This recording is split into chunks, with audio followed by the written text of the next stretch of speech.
Apple is going insane this year and giving us one of the first foldable iPhone. Although we got similar phones in the lineup, but this one is different. We just got the first ever look at the iPhone Fold and even the iPhone 18 Pro Max. There are a bunch of things confirmed. Apple always go with a different direction and this time is no different. While comparing with the Galaxy Z Fold 8 Wide, iPhone is more rounded just like the Pro Max version. And while this is a foldable phone, Apple is going to remove the Face ID, and according to the rumors, the return of Touch ID is here on iPhone Ultra, aka iPhone Fold. On the right side of the phone, we got two buttons. One is the power button, which works as a Touch ID as well, and a power button, while Apple is adding the camera control on the iPhone Ultra, which is the second button. They said it is a core identity. I mean, it's a foldable phone. They need a more space for every small update, yet they carried out the camera controls on the iPhone Ultra, a feature no one wanted, yet Apple gives us an extra advantage over other foldable phones.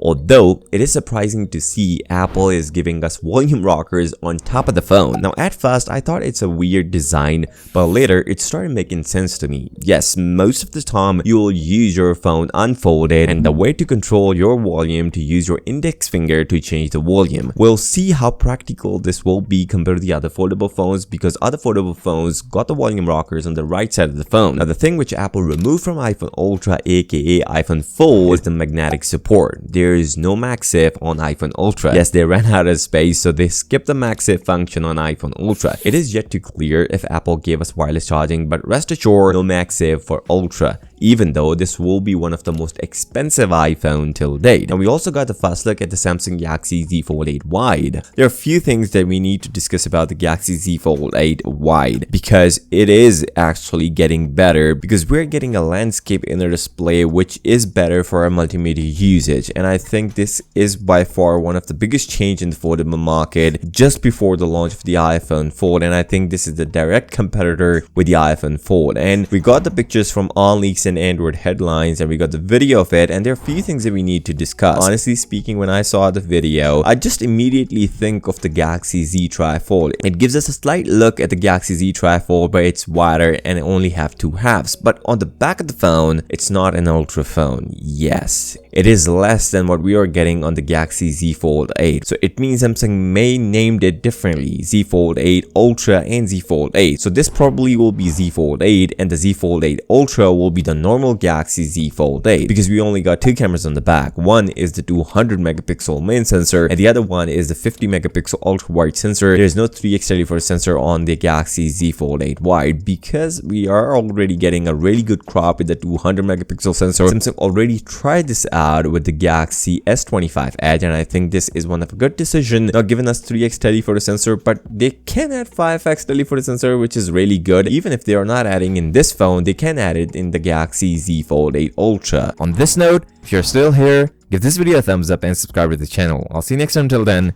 peace out.